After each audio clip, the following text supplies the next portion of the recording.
Bueno, sean todos bienvenidos aquí a un nuevo programa. Un gusto estar con ustedes aquí en el podcast de Contracultura. Les tengo una invitación especial para que vayan a ver el último programa que hicimos, que es realmente revelador e impactante, que es un programa que hicimos junto a Neidy Casillas de México, pero en realidad se grabó desde Washington. Así que es un programa muy interesante donde ella cuenta su experiencia, cómo fue su experiencia dentro de Naciones Unidas, qué fue lo que vio cuando le tocó trabajar dentro de ciertos programas de este organismo. Un programa imperdible. Pero hoy día estamos con México de nuevo, ¿cierto? Porque parece que las estrellas se alinean. Un saludo a toda la gente que nos ve desde México. Mucho cariño les tenemos aquí en el canal. Y estoy con un amigo que muchos de ustedes conocen.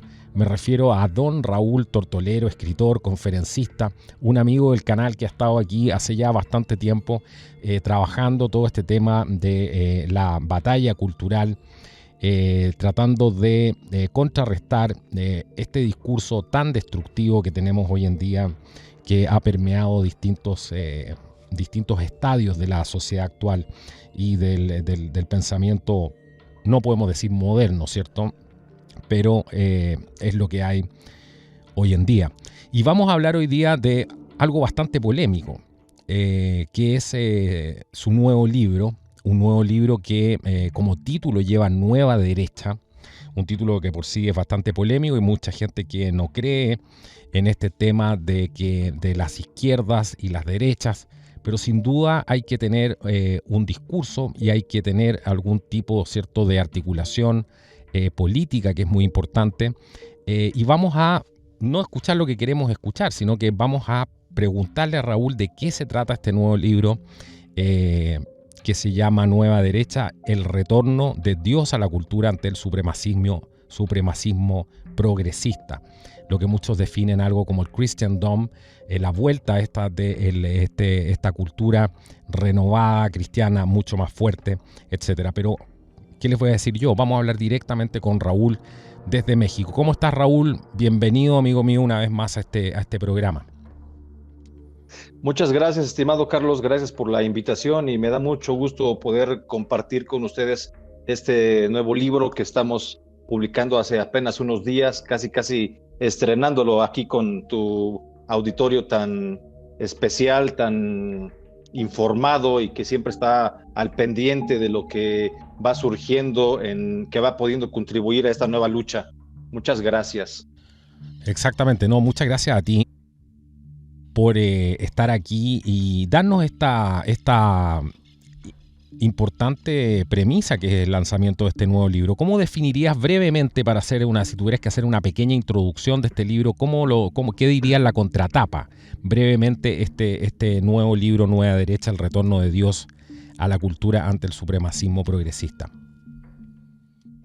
Bueno, mira, se ha hecho, digamos, mucho recorrido en lo que es la derecha, pero tenemos también que jubilar una derecha antigua, una derecha anquilosada, una derecha vieja y pasar a una nueva derecha que tenga un planteamiento que de veras pueda recoger los valores tradicionales de Occidente, que de veras pueda triunfar culturalmente, triunfar políticamente, triunfar electoralmente, pero sobre todo, y esto sí hay que incluirlo, triunfar en lo espiritual, es decir, triunfar en poderle proporcionar también al ser humano aquellos elementos para su trascendencia espiritual, para su plenitud. Y esto es lo que han dejado otro tipo de movimientos de lado y por eso han fracasado. Yo, si me permites, un poquito más adelante voy a especificar en qué consiste la vieja derecha, qué estamos entendiendo por vieja derecha y en contraste qué es la nueva derecha.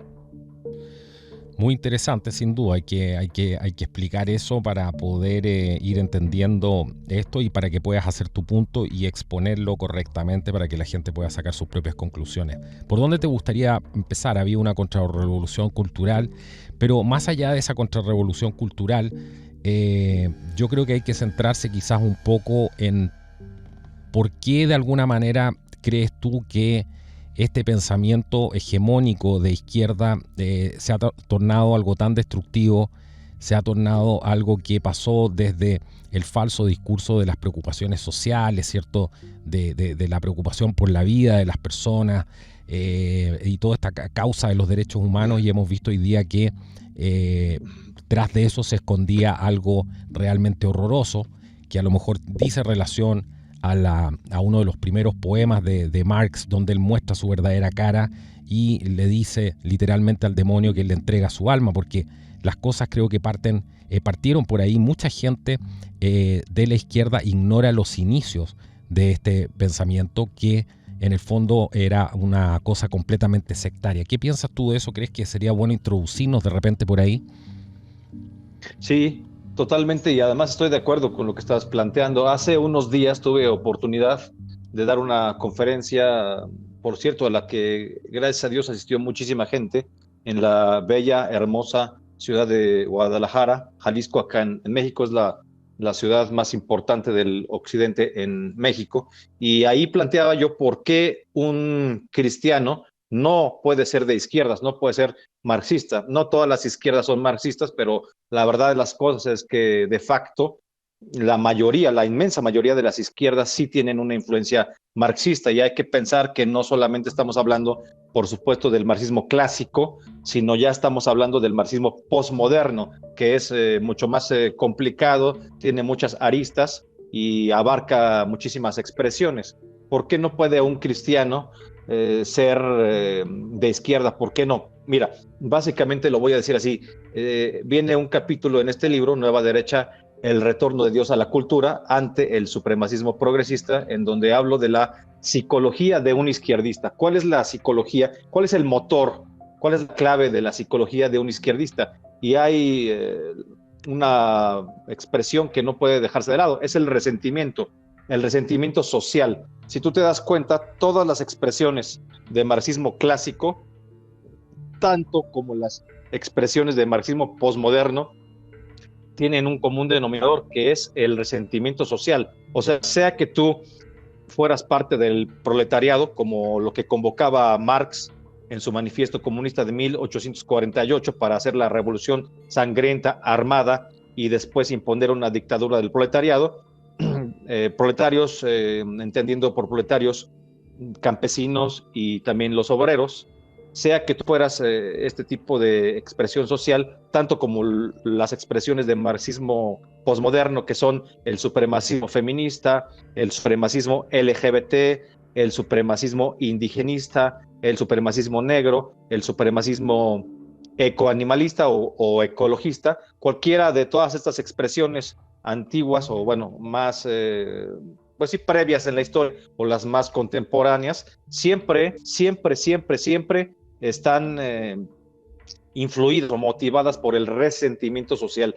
Es decir, gente que fue en su infancia herida de alguna manera, pero que en lugar de solucionar las cosas de una forma u otra y ponerse a trabajar o ir al psicólogo o acercarse a Dios o todo junto, en lugar de eso deciden actuar violentamente, no buscar quién se las deba, sino quién se las pague. Y por supuesto que el marxismo encausa este resentimiento social. Si tú te das cuenta, todos los líderes de izquierda en Hispanoamérica, bueno, pero en todo el mundo, pero bueno, hablemos de los de Hispanoamérica, siempre tienen este discurso de revancha.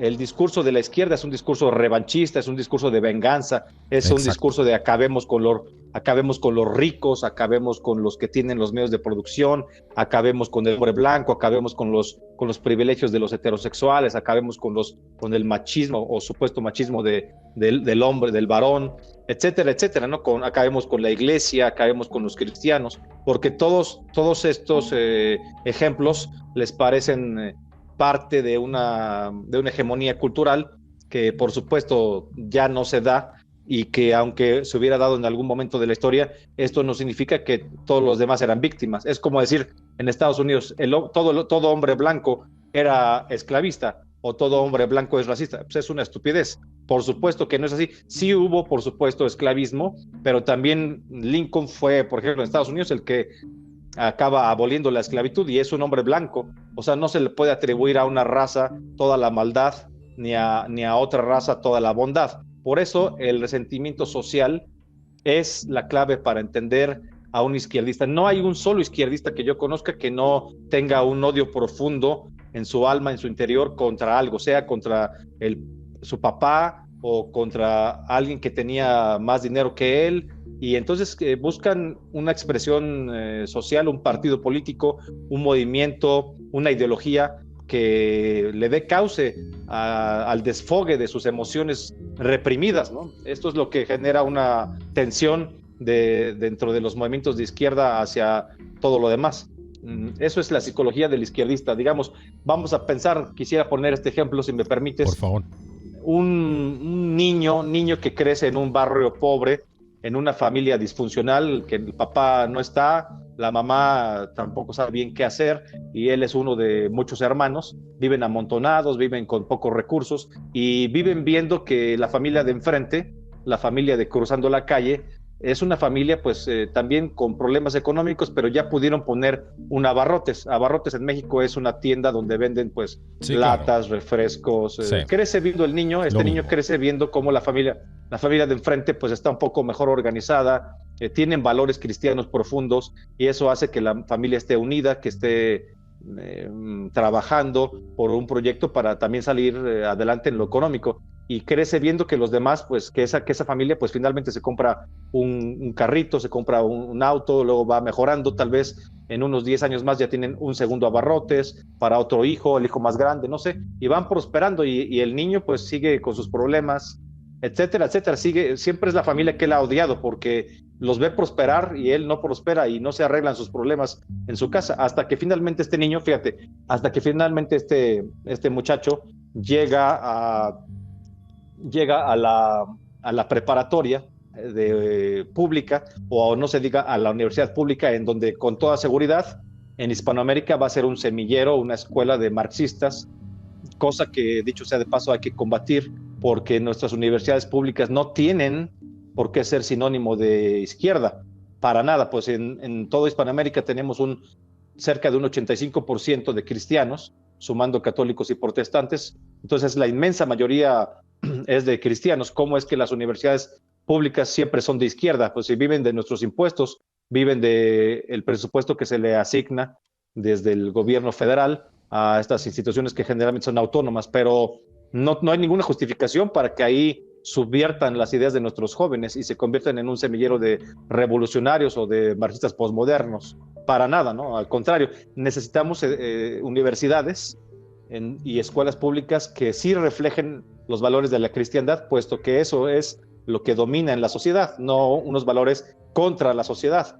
Entonces, bueno, llega este muchacho a esta universidad pública y ahí, por supuesto, pues lo super ideologizan y pues lo convierten en un soldado de Marx, en un soldado de la Revolución Internacional, y acaba, por supuesto, criticando, siendo violento contra los ricos, contra los blancos, contra la derecha, contra los cristianos, ataca los valores de la cristiandad, porque inclusive, fíjate, si se llegara, como sucede en muchos casos en Colombia, en México, en Chile, en Argentina, como ha sucedido en la historia reciente, si este muchacho se adhiere a un movimiento armado de izquierdas, los primeros que va a ir a amenazar, a robar, quizás a matar, para cobrar su venganza, va a ser a esos del Abarrotes, que eran una familia unida, cristiana, que solamente se dedicaba a trabajar y no hacía mal a nadie. ¿Por qué los va a molestar? ¿Por qué va a robarles? Pues por la envidia, por el resentimiento que fue acumulando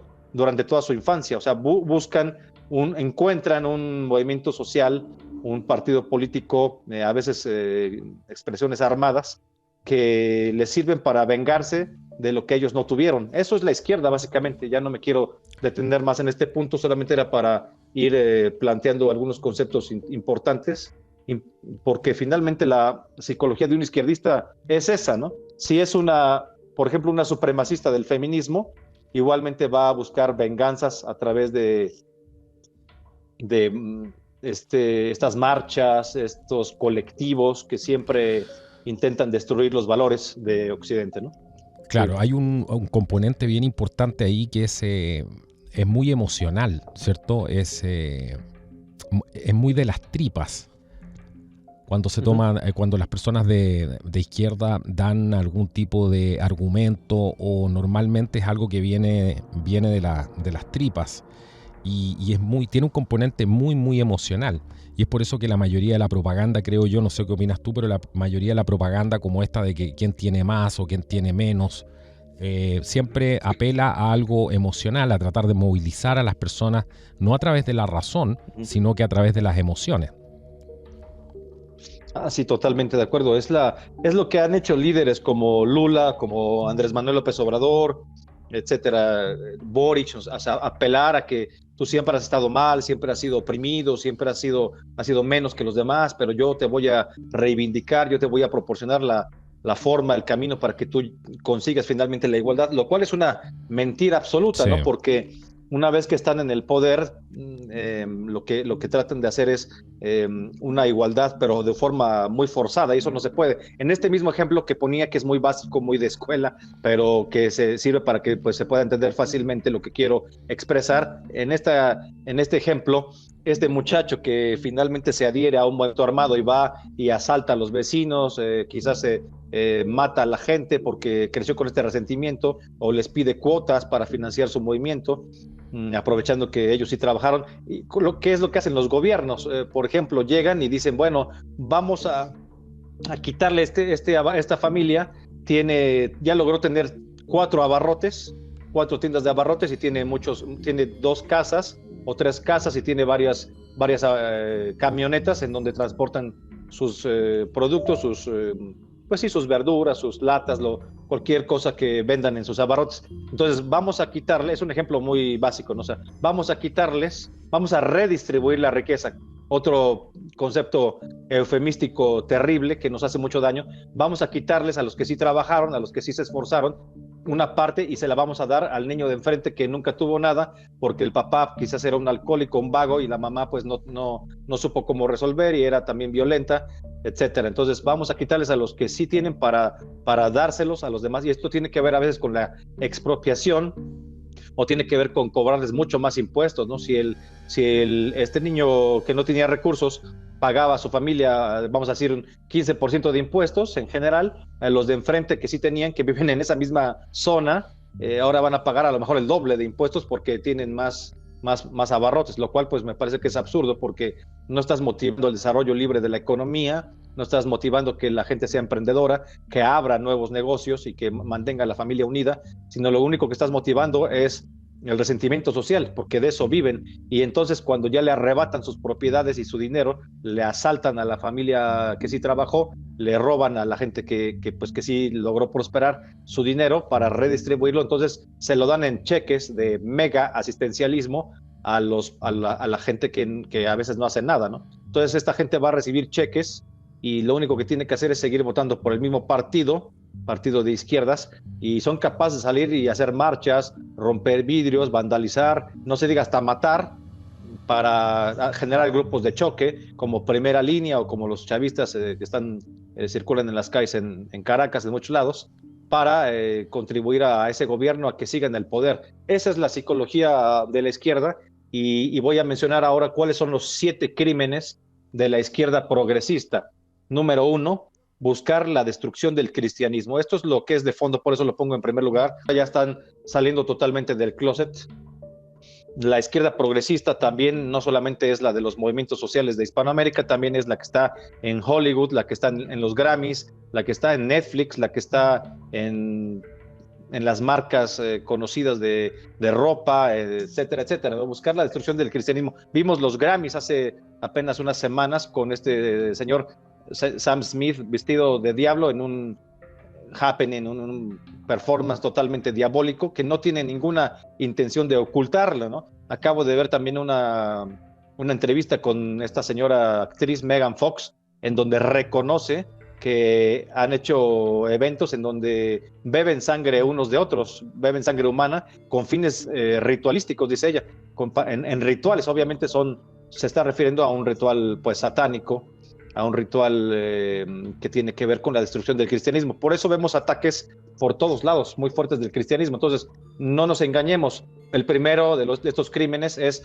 buscar la destrucción del cristianismo. Y ya no se diga cuando vemos todas estas marchas del supremacismo feminista, etcétera, que queman nuestros templos católicos, vandalizan nuestras misas, profanan, son herejes, etcétera. Es la destrucción del cristianismo. Número 2, promueven el aborto, lo cual no solamente tiene que ver con ser los tontos útiles de la teoría malthusiana, es decir, del control de la natalidad para que quede un mundo con menos gente y esa gente que quede pueda vivir mejor. Es una teoría del globalismo progresista en donde las élites del nuevo orden mundial de Occidente quieren mantener un control para evitar insurrecciones, para evitar revoluciones en todo el orbe. Prefieren una sociedad que aborte, promover fuertemente el aborto como una práctica común y corriente, y también las sociedades homosexuales, porque de esta manera contienen el índice de natalidad y con eso pues también contienen posibles insurrecciones. Sale más barato tener sociedades homosexuales y el aborto como una práctica normal, legalizada, que estar apagando los fuegos de las revoluciones.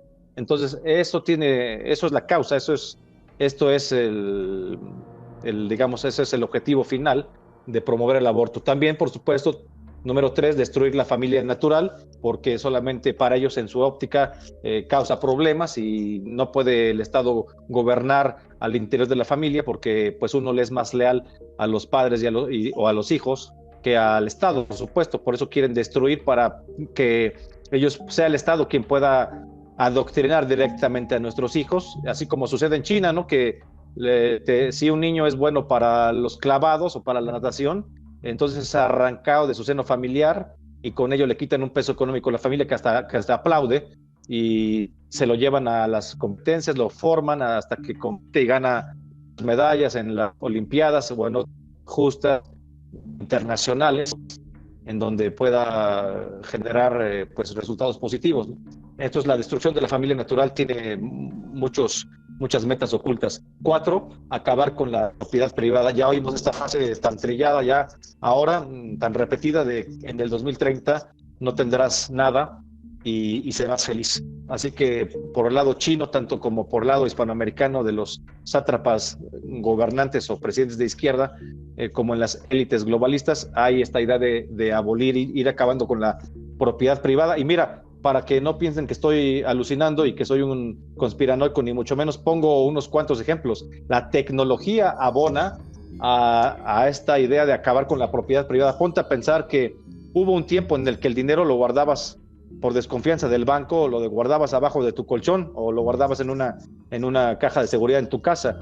Y ahora el dinero pues es cada vez más electrónico, prácticamente ya no tienes los billetes y las monedas en tus manos, el dinero se ha ido haciendo electrónico. ¿Dónde está tu dinero? Está en una cuenta de banco, tienes un plástico, pero nunca tocas el dinero. Y otro ejemplo de esto es, por supuesto, hubo un tiempo, quizás tú por la edad, yo también, en que comprábamos música, comprábamos lo que se conoce como long plays, LPs, o sea, los discos de vinilo, en donde tú podías llevarte a tu casa pues tu disco y lo coleccionabas. Después vinieron los cassettes, luego vinieron los CDs, los compact disc, y siempre tenías la música. Pero ahora, igual lo mismo con las películas, tenías tu video beta, tu video VHS o tu video en CD o de algún otro formato, y te lo llevabas a tu casa. O sea, comprabas la música y te la llevabas a tu casa, o comprabas las películas y iban para tu casa. Y ahora ya no, ahora lo que te venden es como humo, te venden la posibilidad de reproducir la película o el video, ya sea en YouTube o en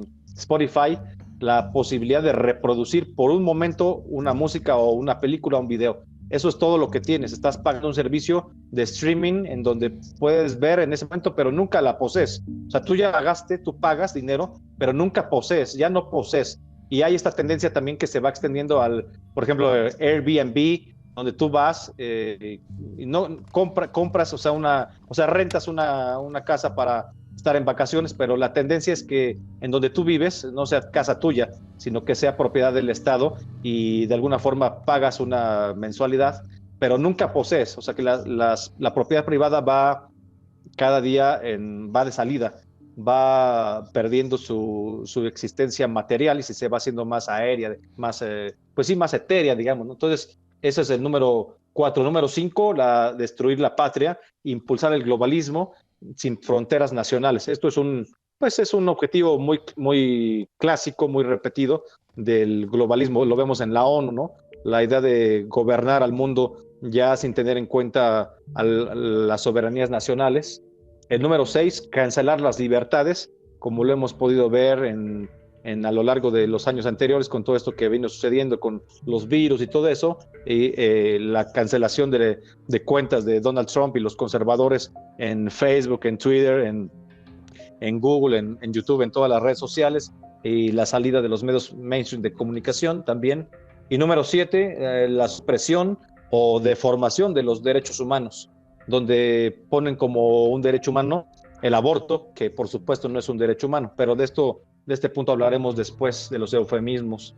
Y dicho esto, me gustaría pues comentar un poco el concepto de contrarrevolución cultural, que es el título de mi libro anterior, La contrarrevolución cultural frente al marxismo posmoderno. Hay que recordar que no nada más se trata de una lucha cultural, una guerra cultural, sino que lo que estamos haciendo tiene que tener el carácter, el perfil de contrarrevolución. ¿Por qué contrarrevolución? Porque una contrarrevolución se opone a las revoluciones, por supuesto a las revoluciones de izquierda que han ido surgiendo desde hace siglos, empezando por la Revolución Francesa, que es muy emblemática porque lo que quiso hacer la Revolución Francesa de 1789 es eliminar a Dios y a la iglesia y a la religión de la vida pública y de la vida privada también. Con esto querían sustituir todos los valores religiosos por la razón y se empezó a promover un racionalismo instrumental, exagerado, tecnocrático, derivó en ser tecnocrático, que es lo que sufrimos hoy en día. Ya una sociedad donde solamente vives para trabajar y producir y donde le eres útil a las empresas privadas o al Estado, da igual, pero no tienes una posibilidad de trascendencia que sea planteada por el sistema. El sistema no te ofrece una posibilidad de plenitud porque estamos hechos para Dios, estamos hechos para el amor, estamos hechos para la plenitud y nunca se nos ofrece esto. Te dicen inclusive, ¿no? Eso está en el lenguaje cotidiano, que tengas un día muy productivo. Productivo como si fueras, o sea, miden la belleza del día en términos de producción, ¿no? Sí, claro. Así es. Entonces, dentro de la contrarrevolución cultural, estamos en contra en principio de la Revolución Francesa, pero bueno, como ya pasaron muchos siglos, no importa porque como quiera seguimos viendo los ecos de esta revolución atea, de esta revolución que sacó a la Virgen María, a una estatua de la Virgen María de la Catedral de Nuestra Señora de París para poner una prostituta disfrazada de la diosa griega Razón en su lugar, lo cual pues es algo sumamente simbólico que tiene efectos que todavía sufrimos. También, por supuesto, todas las revoluciones marxistas y en especial pongo el acento en la revolución cultural china, que la estamos viviendo de una forma blanda en todos los movimientos de izquierda de Hispanoamérica. Intentaban borrar todas las religiones, las costumbres ancestrales, tradicionales de China y simplemente imponer al Estado como religión y a Mao Zedong como Dios, ¿no? El culto a la personalidad. Ahí empezó en forma acentuada en la gente de izquierda. Nosotros tenemos que hacer una contrarrevolución en el sentido de regresar las sociedades, revertir estos efectos y regresar las sociedades al orden establecido por Dios, ¿no? y digamos por los valores tradicionales, ¿no? Por la fe, la familia, la patria, la libertad, etcétera, ¿no? Por eso es un trabajo de contrarrevolución cultural. Dicho esto, también me gustaría mencionar, pues, por qué en mi título hablo de una nueva derecha. ¿Por qué hablar de derecha o de izquierda? Este no es el caso, ¿no? O sea, la nueva derecha que estamos proponiendo también es una crítica a la vieja derecha. La vieja derecha, si quieren encarnarla en un personaje, aunque bueno, habría muchos, habría que pensar en George Bush padre, ¿no? No en el hijo, sino en el primer presidente con este apellido en Estados Unidos. Porque la vieja derecha, en primer lugar, se hincaba ante el mercado. Era una derecha totalmente economicista, guiada por el capital, y esto no le ofrece al ser humano su plenitud. Número 2, era una derecha globalista, y esto lo combatimos porque somos patriotas. Era una vieja derecha belicosa, siempre estaban haciendo negocio con las guerras, y esto pasa por encima del respeto a la dignidad de las personas, el respeto a la vida humana y a las familias. O sea, no se puede estar emprendiendo guerras como negocio, cosa que hizo la vieja derecha y la criticamos en este sentido. También era una vieja derecha liberal, y hay que decir que no es compatible tampoco el liberalismo, este tipo de, este tipo de pensamiento con el cristianismo, ¿no? De hecho, hay una prohibición muy explícita sobre el liberalismo. ¿Por qué? Voy a decir por qué, porque me preguntan mucho, pero ¿cómo es eso, no? Bueno, el liberalismo, dicho de forma breve, pone por encima de todo la libertad individual. Es decir, tú puedes, quieres abortar, es tu libertad individual, puedes ir a abortar. Ahí no te importa si estás asesinando a un bebé en gestación o no. El liberalismo pone por encima tu libertad individual del respeto inclusive a la vida de esa persona que va a nacer. Si quieres drogarte, no hay problema, porque el liberalismo te dice que la libertad individual está por encima de todo. Es tu vida, es tu libertad, te puedes drogar, no importa que con ello destruyas tu mente, destruyas tu cuerpo, destruyas tu espíritu y además el de tu familia, porque obviamente pues te aman, les importas y además pues destruyes el tejido social, porque aunque no quieras eres parte de una sociedad. Entonces haces daño a toda la gente y no importa, porque para el liberalismo está tu libertad individual por encima de todo. Quieres robar bancos, quieres matar gente, no importa, porque esa es tu decisión, esa es tu libertad individual. O sea, por muchas razones, que sería largo de explicar, no estamos de acuerdo, somos más del pensamiento conservador, por supuesto, del pensamiento cristiano, no podemos estar de acuerdo con darnos la mano con estas ideas, porque son contrarias al respeto a la vida y al respeto a las libertades. No estamos de acuerdo con el liberalismo. La vieja derecha era liberal y además, siendo liberal, hizo muchas concesiones al progresismo. El liberalismo es el abuelo del progresismo. Todo este ataque al cristianismo, esta degeneración social, realmente es una degeneración social. Lo que vemos en el progresismo es el resultado de haber tolerado un liberalismo tan extremoso durante tantas décadas. También la vieja derecha se mostraba demasiado tolerante por lo mismo, que era liberal, con expresiones nefastas, ¿no? Por eso era tibia y era elitista. A veces te decían, y esto es una herencia maligna de la izquierda, decían, ¿cómo puedes decir que eres de derecha si no tienes barcos, yates, aviones, mansiones, fábricas, medios de comunicación? La típica crítica, ¿cierto? Tú, claro. exacto, o sea, la derecha solamente es para los multimillonarios, la derecha solamente es para los magnates. Tú eres un tonto porque apenas eres un obrero, eres un mesero, eres un taxista, o eres un ingeniero, eres un abogado, eres un filósofo, o eres clase media, pero no eres millonario. Entonces, ¿cómo puedes decir que eres de derecha? Eres un tonto. Y esta es una crítica, pues, obviamente absurda. La vieja derecha, sin embargo, sí era algo elitista, ¿no? Y por último, era una vieja derecha no religiosa. No religiosa, al ser liberal, dejaban la decisión personal, si creías o no creías, y por eso fuimos derivando en el progresismo. Esa es la crítica que hacemos a la vieja derecha y que es motivo de la necesidad de crear una nueva derecha, que es la que estamos construyendo. Ahora bien, si me permites continuar con esto, estimado, la nueva derecha tiene ciertas características y hay que decir cuáles son. La primera de ellas es Dios como centro de la vida y la familia como centro de la sociedad. Esa es la nueva derecha. Es una nueva derecha religiosa y de valores. Es una derecha, la nueva derecha es patriota, la nueva derecha es conservadora, la nueva derecha es pacífica, pero muy activa.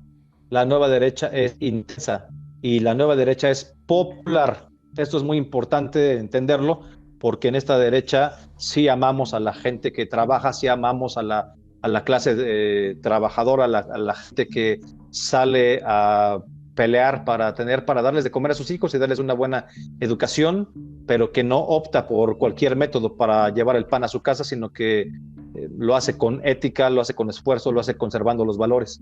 Esas son las características principales de la nueva derecha. Y mira, aquí quiero decir algo que me parece que es muy importante. La nueva derecha implica el retorno de Dios a la cultura, porque estoy planteando una reforma a la modernidad, es decir, la modernidad como época, como movimiento filosófico, la modernidad que va de la mano de la Ilustración y que va de la mano de la Revolución Francesa. Es decir, básicamente la expulsión de Dios de la cultura, la expulsión de Dios de las instituciones, la expulsión de Dios de los gobiernos, la expulsión de Dios de las constituciones, la expulsión de Dios del Estado-Nación. Entonces nosotros planteamos una reforma a la modernidad, de hecho planteamos una contramodernidad en este sentido cristiano. Necesitamos hacer una reforma a la herencia de la Revolución Francesa y necesitamos también darle una respuesta al filósofo Nietzsche, a Friedrich Nietzsche, cuando expresa que Dios ha muerto y que nos ha dejado un sentimiento de culpabilidad. Esto, pues, por supuesto, según su descripción, describe el espíritu de la época, describe el espíritu de la modernidad, describe el espíritu de la Ilustración y también describe la Revolución Francesa, ¿no? Pero realmente Dios nunca murió, es lo que habría que responderle a Nietzsche.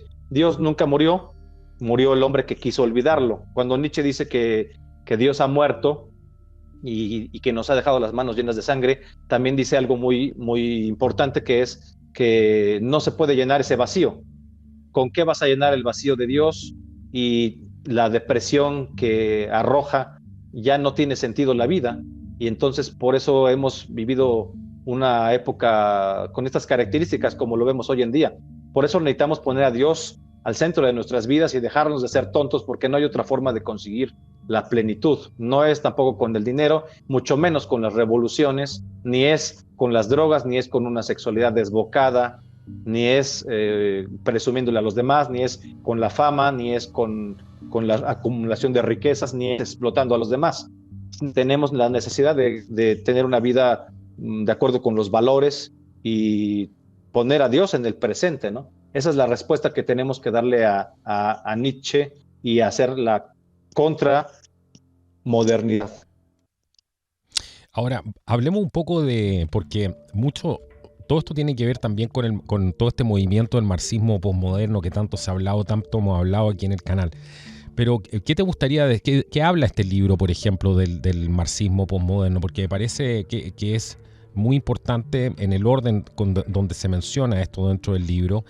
¿Qué rol cumple el marxismo posmoderno, aparte de lo de la deconstrucción, aparte de esta toma, ¿cierto?, total del poder, este objetivo de continuar con este plan de Lenin, ¿cierto?, de la internacional, pero hoy día hemos avanzado y va mucho más allá de eso? ¿Qué te gustaría agregar respecto a este marxismo posmoderno? Mira, el marxismo clásico es aquel que llama desde el Manifiesto Comunista de 1848 a hacer una revolución sangrienta para acabar con los dueños de los medios de producción e imponer una dictadura del proletariado. Que nunca hubo una dictadura de los pobres, siempre fue una dictadura de ciertos sátrapas que se volvieron millonarios, como Fidel Castro y otros. El sujeto revolucionario en el marxismo clásico era el proletario, es decir, el obrero y el campesino unidos. En el marxismo posmoderno las cosas cambian, porque ya el sujeto revolucionario ya no es el pobre. ¿Por qué no? Porque este esquema del marxismo clásico topa con pared cuando en 1989 se derrumba el muro de Berlín y a raíz de esto también la URSS, la Unión de Repúblicas Socialistas Soviéticas, se desarticula en 1990-91. Con esto, el esquema de llegar al poder a través de las armas, que es el esquema de Fidel Castro con su revolución triunfante del 1 de enero de 1959 y otros ejemplos, otros émulos de este esquema en Hispanoamérica y en el mundo, topan con pared en el año de 1991. Se quedan sin su gran padrino, que es la URSS, que es el que les subsidiaba todo y los protegía y los guiaba y les ayudaba con la inteligencia. Entonces empiezan a crear un nuevo esquema, se funda el Foro de Sao Paulo, ahí por 1990-91, y empiezan a tejer alianzas los izquierdistas en Hispanoamérica para construir sus propios liderazgos y apoyarse unos a otros y tratar de imponer el marxismo en todo el continente. Pero ya con esquemas diferentes, ya no con la lucha del pobre por delante, sino ahora con nuevas caras de las nuevas izquierdas, que son estos supremacismos de izquierda, estos supremacismos progresistas de los que yo hablo en mis libros, por supuesto en este último libro mucho más, el supremacismo feminista, que pone a la mujer a pelear contra el hombre, el supremacismo LGBT, que pone a los homosexuales en contra de los heterosexuales, el supremacismo negro, sobre todo en Estados Unidos, donde pues hay ejemplos muy claros de marxismo como Black Lives Matter o Antifa, que luchan siempre contra los blancos por considerarlos privilegiados, lo cual es un absurdo. El supremacismo ecologista o ecoanimalista, como el de Gabriel Boric, y el supremacismo indigenista, como el de Evo Morales o el de Andrés Manuel López Obrador. Todas las características de estos supremacismos vienen explicadas ampliamente en el libro. Estas son las nuevas caras, los nuevos rostros de la lucha del marxismo, pero ahora ya no es clásico, ahora es posmoderno, ¿no? El supremacismo progresista escoge, digamos, esta idea de sentimiento de superioridad por encima de los demás. ¿Por qué? Por ejemplo, en el supremacismo feminista, una mujer feminista supremacista le diría a una mujer tradicional: yo soy superior que tú porque yo ya me liberé de todo, yo ya me liberé de Dios, no creo en Dios, no creo en el Papa, no creo en el varón, no creo en el patriarcado, no creo en el matrimonio, no creo en los hijos y por eso los abortamos con tanta facilidad, no creo en el capitalismo, soy superior que tú. Y en el supremacismo ecoanimalista le diría un supremacista ecomarxista, le diría a alguien pues que nada más se dedica a trabajar y a estudiar o a lo que sea, que no comparta sus ideas, le diría: mira, nosotros somos superiores porque ya no vamos a tener hijos tampoco y ya no generamos más problemas para el mundo, porque donde quiera que se va se va estableciendo el ser humano, va destruyendo el entorno, destruye los ríos, destruye los mares, destruye el aire limpio, destruye la tierra, y por eso hay que combatir al ser humano, porque es un virus, es una plaga.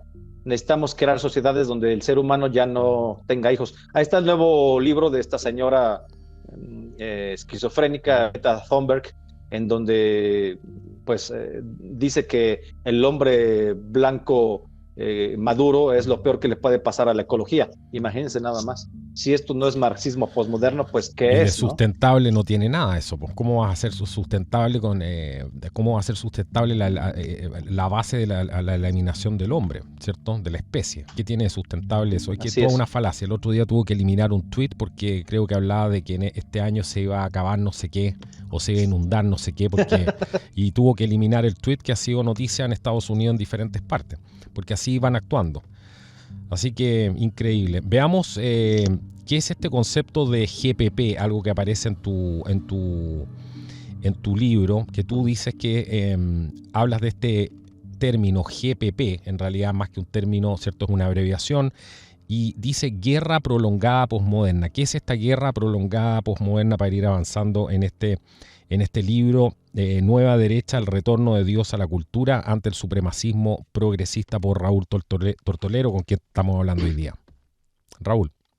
Sí, muchas gracias. Sí, es importante esto que preguntas, porque mira, ya como no hay la idea de hacer revoluciones armadas, o sea, ya no se trata dentro del marxismo posmoderno de generar movimientos armados para derrocar a los gobiernos, imponer un nuevo gobierno, una dictadura del proletariado. Como este esquema ya quedó totalmente caducado, entonces tienen esquemas diferentes, estrategias diferentes, tácticas diferentes. Una de ellas es esta, la guerra popular prolongada posmoderna o guerra prolongada posmoderna. Se trata de estar en las calles generando un desgaste a las instituciones, un desgaste sobre todo a nivel comunicacional, a nivel informativo, de manera que las familias en sus casas puedan percibir que hay inconformidad contra ciertas instituciones, entre ellas, por supuesto, empezando por la Iglesia Católica. Cuando tú ves que en cada marcha, en cada manifestación, en cada protesta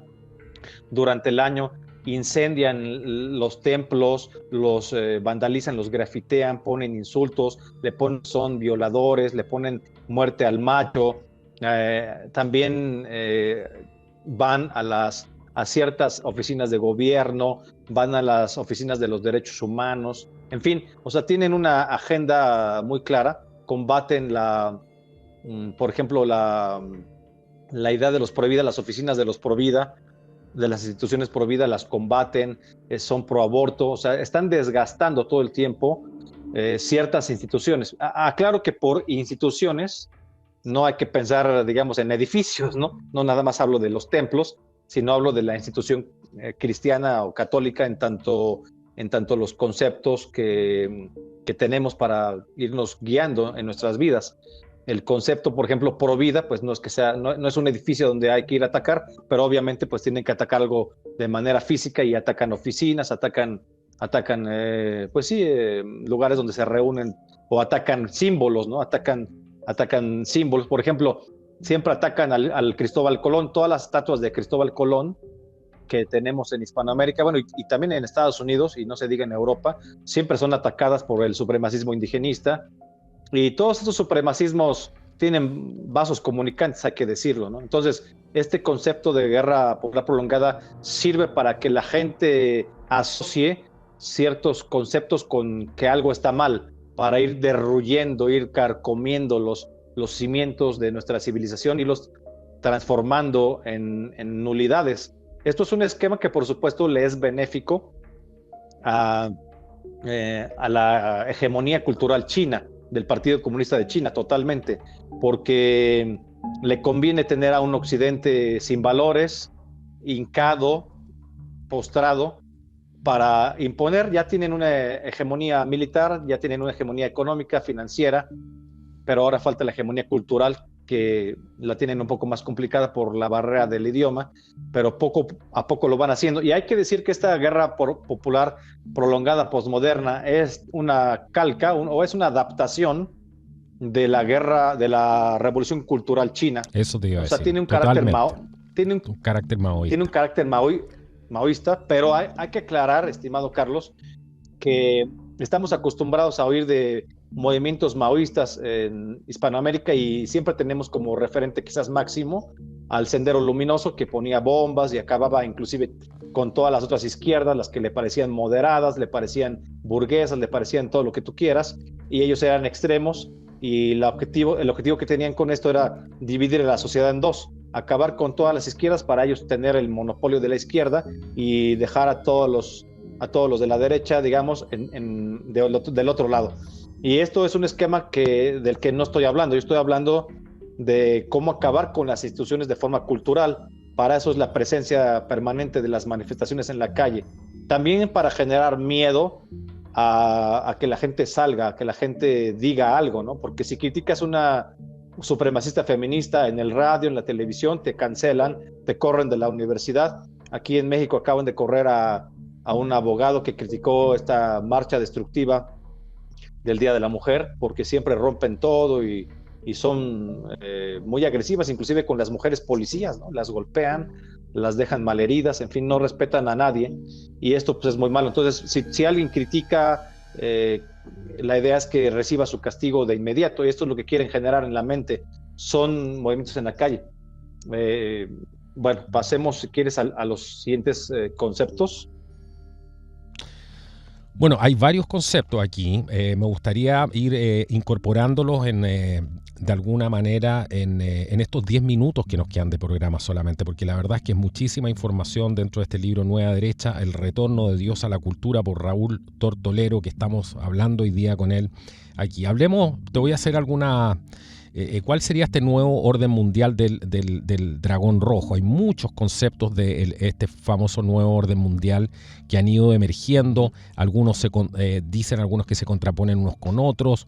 Hay otros que dicen que no se contraponen. ¿Cuál crees tú que es este nuevo orden mundial, la que le llamas el nuevo orden mundial del dragón rojo? Sí, es una pregunta muy importante y muy estructural. Mira, estamos acostumbrados, después de décadas de cierta narrativa, a pensar el nuevo orden mundial como algo totalmente occidental, y con ello dejamos de ver el nuevo orden mundial que también se está formando, pero por el lado de Eurasia, que es un concepto clave que no hay que perder de vista de ahora en adelante, porque ya estamos entrando en la nueva dominancia de ese eje, el eje de Eurasia. ¿Qué es Eurasia? Eurasia es la unión de China, de la hegemonía china, con Rusia y países aliados como Irán, etcétera, Venezuela, Cuba, los que tenemos acá en este lado, que siempre están a las órdenes del Partido Comunista de China desde hace mucho, aunque no se sepa porque operan de forma muy discreta, pero el Foro de Sao Paulo ha mantenido relaciones con el Partido Comunista de China hace 30 años y han hecho cumbres y han hecho muchas cosas, ¿no? La CELAC, que aparentemente tenía que ser un organismo independiente sin ideologías ni de derecha ni de izquierda, la unión de los gobiernos hispanoamericanos, también ha tenido mucha relación con el Partido Comunista de China y no entendemos por qué. Entonces hay que ver que el nuevo orden mundial está establecido de forma clásica, es el de las élites globalistas de Occidente, los más ricos, los multimillonarios que imponen sus ideas a los que justamente a los que les conviene tener sociedades homosexuales o sociedades que abortan para controlar la población y con ello prevenir insurrecciones que les salen más caras y les quitan los medios de producción, los obligan a invertir mucho más dinero y recursos para mantener las cosas bajo su control. Entonces les conviene ir generando una agenda, inyectando una agenda. Uno de los rostros, por supuesto, más conocidos de ese nuevo orden mundial es George Soros, entre otros, ¿no? Están los Rockefeller, etcétera, etcétera.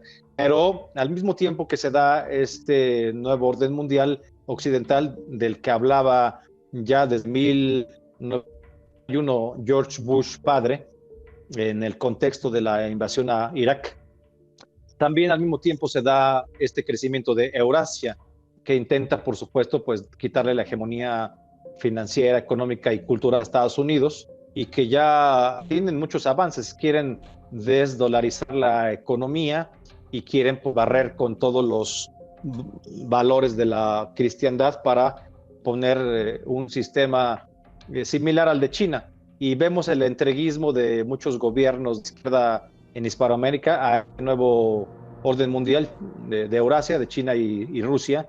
Y ahí está, por ejemplo, Alberto Fernández yendo a poner flores en el mausoleo de Mao Zedong en los Juegos Olímpicos de Invierno hace unos meses, y trayéndose para Argentina 23 mil millones de dólares para construir supuestamente una central nuclear, construir una termoeléctrica y otros proyectos de comunicación y de infraestructura en general que le permitirían en principio tratar de reelegirse, porque vemos que en este año hay elecciones en Argentina, ¿no? Entonces pues China les va financiando y ya muchos países están inscritos en la nueva ruta de la seda. Se acaba de inscribir también Argentina, por supuesto, y está Lula da Silva como cabeza de este lobbying de esta avanzada China en Hispanoamérica. Quiere que todos los países del Mercosur se adhieran a la nueva ruta de la seda, y entonces estamos en eso justamente, y ese es el empuje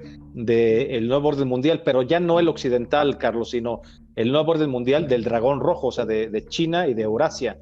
No, hay estas dos cosas y vamos a ver únicamente cómo se pueden fusionar o cómo estos multimillonarios occidentales de las élites del nuevo orden mundial se van adecuando a las nuevas condiciones para no perder el control, cómo van negociando con Eurasia, cómo se van acoplando los intereses para finalmente crear un nuevo orden mundial, pero que estaría bajo las órdenes finalmente de China, porque todos estos multimillonarios occidentales, por mucho que son inteligentes y perversos, no es fácil que puedan luchar contra un país con una economía tan pujante como China, pese a que ya tiene también pues muchos problemas China, como que su índice de natalidad está totalmente en descenso por la política de un solo hijo aplicada hasta 2015. Ahora tienen la política de 2 hijos, pero también tienen problemas. Por ejemplo, el cristianismo en China ya tiene 60 millones de personas, y hay que recordar que para 2030 el país que va a tener más cristianos en el mundo, irónicamente, no va a ser ningún país de la cristiandad, o sea, de Occidente, sino va a ser China.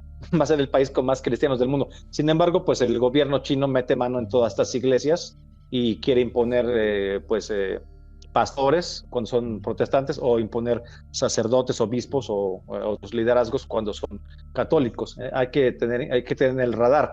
A eso es a lo que me refiero. O sea, es como una serpiente de dos cabezas que finalmente va a acoplarse para un solo proyecto. Ese es el nuevo orden mundial, ya no el que seguimos repitiendo y repitiendo. Todas las propuestas y las iniciativas y la agenda del nuevo orden mundial de Occidente, o sea, el que tenemos en mente siempre, le va a servir únicamente como alfombra, como pavimento a la nueva hegemonía china, a la nueva hegemonía de Eurasia.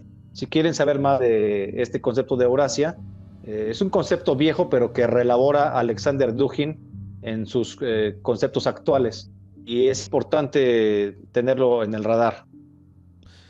Exactamente. Bueno, súper interesante todo este tema, este libro Nueva Derecha, el retorno de Dios a la cultura, por Raúl Tortolero, que lo estás escuchando aquí de mano, de voz en realidad, de Raúl, aquí en este programa en Contracultura. Vamos a dejar los enlaces abajo para que puedan acceder a este título, para que lo puedan encontrar.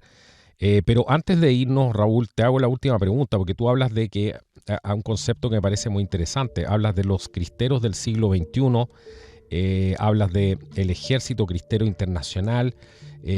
Muy brevemente, porque no nos queda casi tiempo, ¿de qué se trata esto? Y finalmente, cuéntanos cómo puede la gente encontrar este libro para que le puedas comunicar a las personas. Yo en todo caso voy a dejar, como siempre les digo, los enlaces abajo. ¿Quiénes son los cristeros del siglo XXI, Raúl?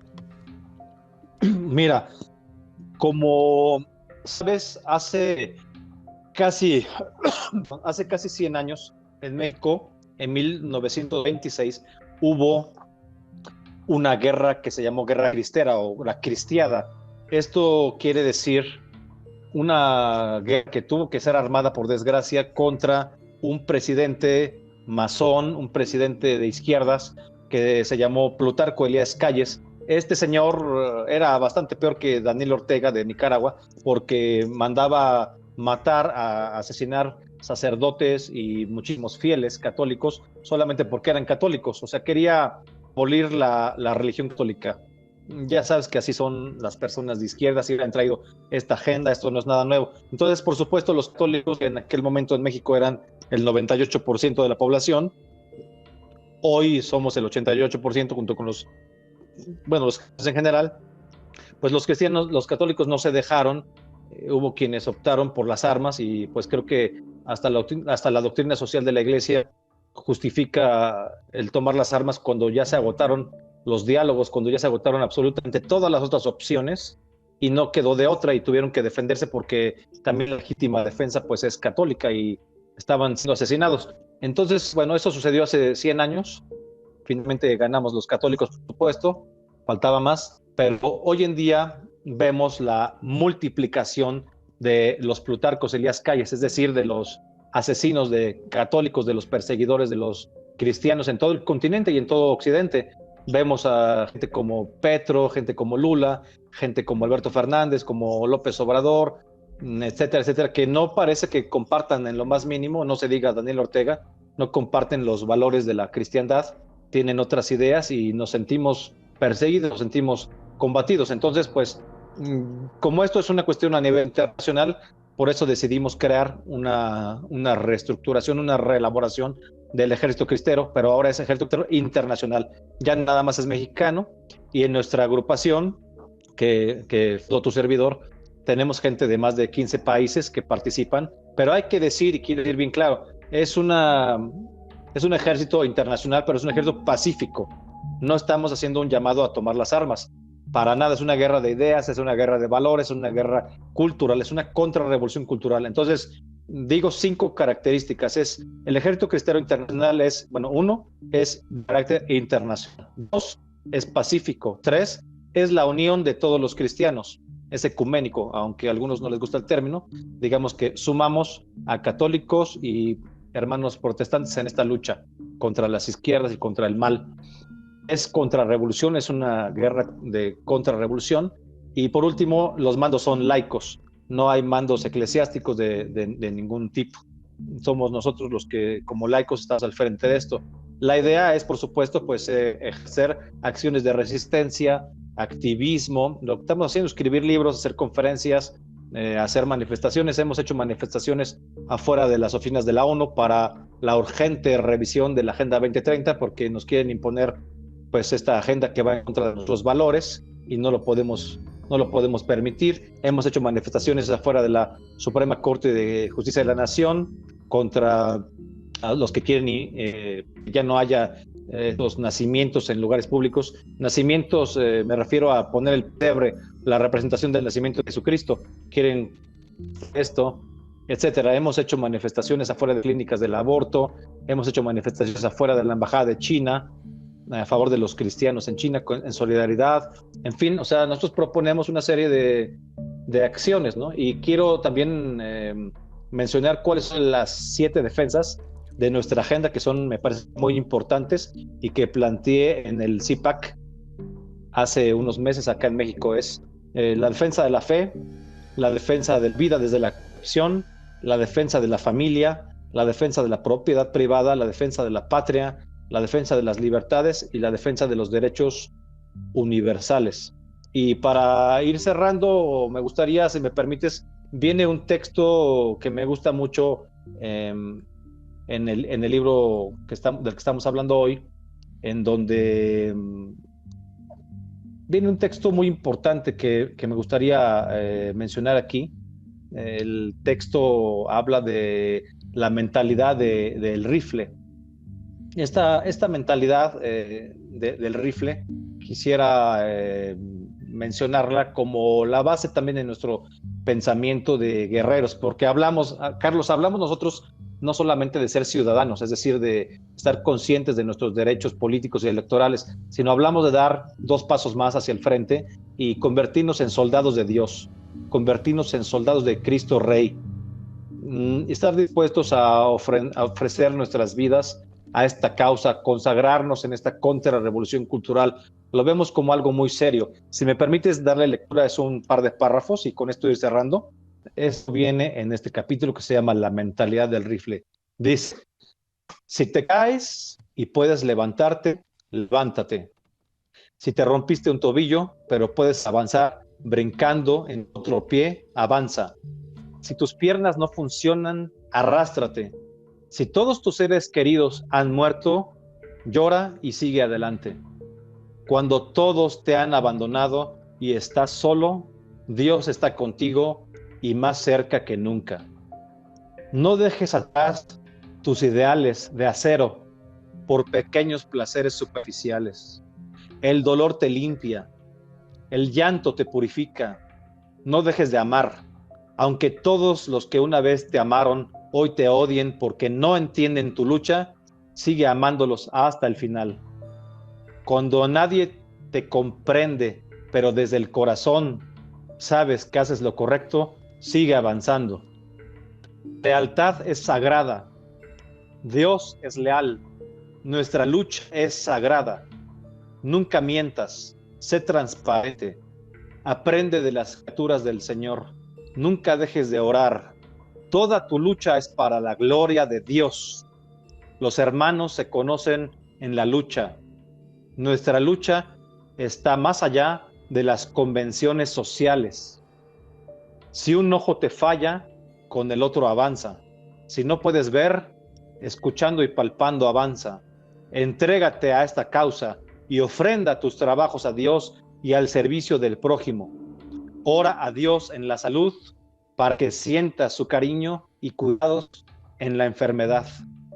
Pide perdón a Dios por tus errores, pero nunca te alejes del Padre. Aún pecando, sigue amándolo y avanza. La fe es un hacha. Un rosario es nuestro blindaje. María nos ama y protege. El ser humano no tiene un lugar. Su lugar es Dios. Buenísimo. Muy, muy bueno. Vamos a tener que... Esa pasión que ustedes escuchan acá, porque el otro día hablaba con Miklos Lucas y me decía, oye, México es extraordinario la pasión de la gente por defender el cristianismo todo eso que para nosotros a veces parece tan lejano y a algunos les suena incluso algo medio raro, bueno, esa pasión vive todavía en México, existe todavía en el alma de muchísimos mexicanos que hablan como Raúl Tortolero y es algo mucho más natural de lo que ustedes creen, así que es una gran alegría poder encontrar gente así que mantenga tan vivos las tradiciones. Yo te quiero agradecer, Raúl, y por haber estado hoy día aquí, por traernos este libro Nueva Derecha, el retorno de Dios a la cultura ante el supremacismo progresista, aquí que has presentado, bueno, entre otras partes en tus conferencias también, pero aquí también en este canal agradecerte por habernos permitido contar con esta exclusiva. Envíame por favor todos los links, yo los voy a poner en la descripción aquí del video para que ustedes puedan acceder, puedan comprar este nuevo libro de Raúl Tortolero, que ya ha estado varias veces aquí en el programa.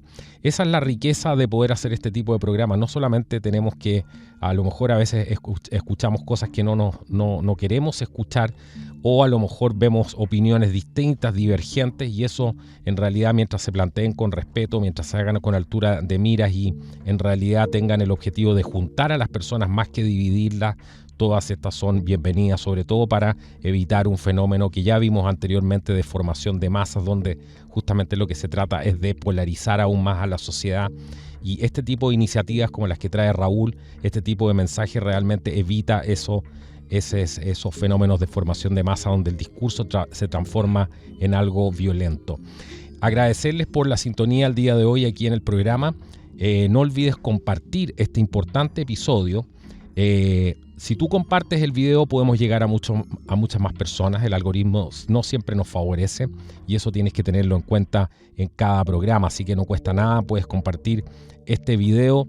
Y si también nos quieres apoyar, ya que este trabajo se hace a pulso, bueno, vas a poder encontrar todos los enlaces para poder hacerlo en la descripción del video y también en el primer comentario fijado. Muchísimas gracias a todos los que nos han apoyado en la construcción de nuestro nuevo estudio, que ya va viento en popa. La primera etapa ya está prácticamente, va a estar terminada probablemente dentro de esta y la otra semana, así que eso me tiene muy contento. Son 3 etapas y ya vamos caminando en la primera para ir terminando. Todo eso gracias al apoyo, a la inversión que se hace en este canal, así que muy contento. Nos vemos en un próximo programa. Esto ha sido el podcast de Contracultura. Hasta la próxima y que Dios los bendiga. Chao.